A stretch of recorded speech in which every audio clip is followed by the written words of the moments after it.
بله افسردانا گیرینگ سرکوماری ترکیه رجب طیب اردوان بو دیار بکریم کو به مراق شیتی چاوری کرن کو سرکومار اردوان دی چه پیامان لدیار بکری بده سردانا اردوان بو دیار بکری ام دی لگل محمد علی dündar endami desteğe Amerika'ra mitingi bigrin desta Slav botekeki Mehmet Ali despeke de tuazım bepirsim gelo peyamên nû ê Serokkomar Erdogan bo xelkê Diyarbekirê dibe sibe.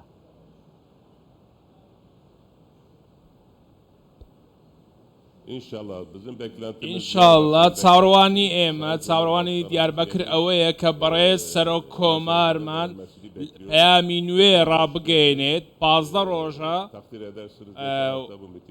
li hefteyê rabردû dekira belam behoy ew karestata trajediya duaxirabû İnşallah sibê kaçberdû em mîtînga bi beşdarî sedan hezar kes encam didrêt inşallah. Birêz dündar niha opozisyona Tirkiye her mesela zimanê Kurdî de xwe pozitif nêzik dike. AK Parti siba Serokkomar Erdogan di derbarê zimanê Kurdî de dê hin peyaman bide.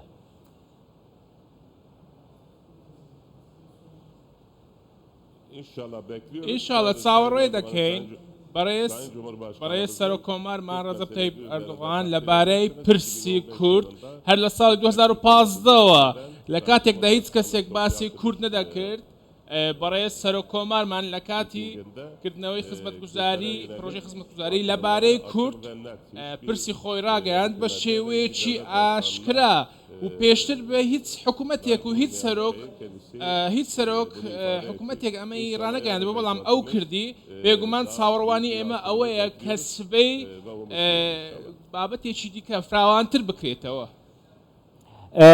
باشە برێز دوندار هەروەها دخوازم بزانبم هون دزانن ji ber ku di dema dawî de girêdayî pirsa Kurd AK Partî wekî ku bêdeng e ji ber vê yekê jî li Bakurê Kurdistanê li Diyarbekir Mêrdînê li Sêrtê Batmanê Wanê wekî ku dengê AK Partî kêm dibin.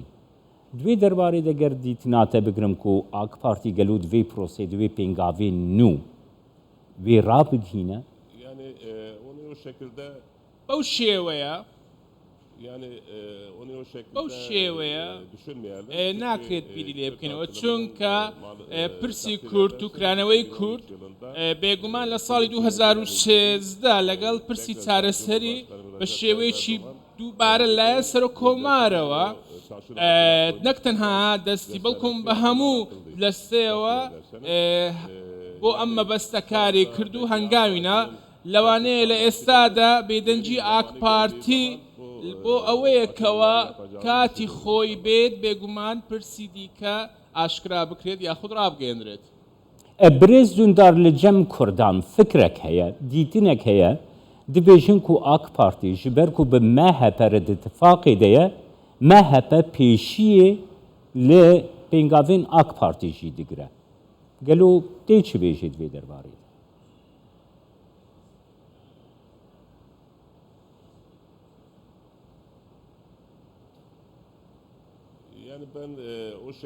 من بەو شێوەیە فکر ناکەم و بێگومان هیچ قۆناغی هاوپەیمانی نیە بەڵام یەکگرتوویەکەیە وەکو دەبینن ئاشتێکی ئاشکرایە دەکرێت بۆ چوونی جیاواز هەبێ بەڵام AK پارتی وەکو پێشان چۆن بۆ ئێستاش بە هەمان شێوە بەرگری لەو بۆ چوونانەی دەکات. نوها ئەم دikarin bibêjin birêz dundar ku ji ber ku tê gotin ku Kurdên muhafezekar Kurdên oldar jî hinekî ji AK Partî dilê wa sar bûye. Bi hin peyamên Serokkomar sibe dê bixwazin peyamekê bidine Kurdên oldar jî Kurdên muhafezekar jî. ئێمە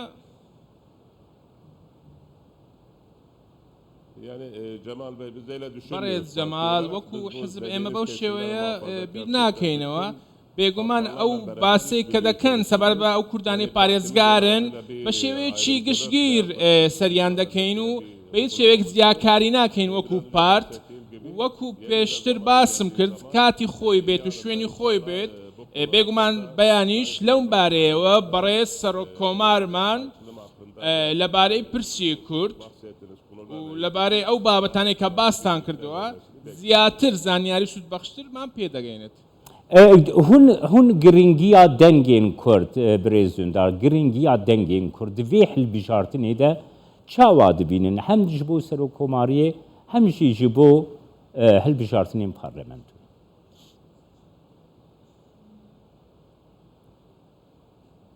tabii daima her seçimde هەمیشە لە هەموو هەڵبژاردنەکاندا دەنگەکانی کورد بووەتە فاکتەرێکی دیارە منش وەکو کورد و زازایەک پژری لەوە دەکەم بێگومان خاوەن توانایە و پۆتانسیێلێکی هەیە ئەمە دەنگدەری ئێمە بە شێوەیەکی گشتی واتە لە دیار بەکر لە 40 بۆ 50 دەنگمان پێدەدەن ناکرێت بەو شێوەیە ببینین کەوا ئەوان دوورخراونەوە بێگومان ئێمە لەگەڵ ئەم گروپە پێکەوەین و ئینشاءالله ئەم بارودۆخە ڕوونادات.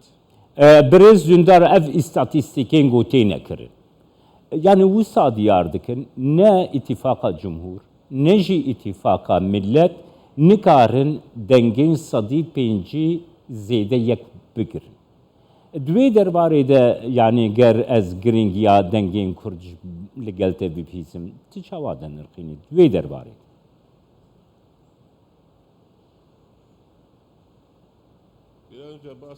وەکو پێشتر باسم کرد هەر پارتێک بۆ ئەوەی خۆی پێش بخات هەوڵ دەدات لە ڕێگەی ئانکێتەکانەوە ڕاپرسیەکانەوە بێگومان ڕاستی ئەمانە لە ماوەکانی داهاتوودا دەبینرێت پێشتر لە ڕاپرسیەکان ئەنجامەکان ڕاگەیاندرا بوو بەڵام ئێستا ئێمە وا بیر دەکەینەوە کەوە دەنجی کورد ڕۆڵێکی ئاکتیڤی هەیە و بێگومان ئەم دەنگانە لەگەڵ ئاک پارتیە و ئینشاڵڵە هیچ شتێک ڕوونادات. Spasiyatet kim birêz Mehmet Ali Dündar endamê desteya birê ve vira mîtînga siva ji Diyarbekirê tilgel. من سوپاستان دەکەم کاک جەمال.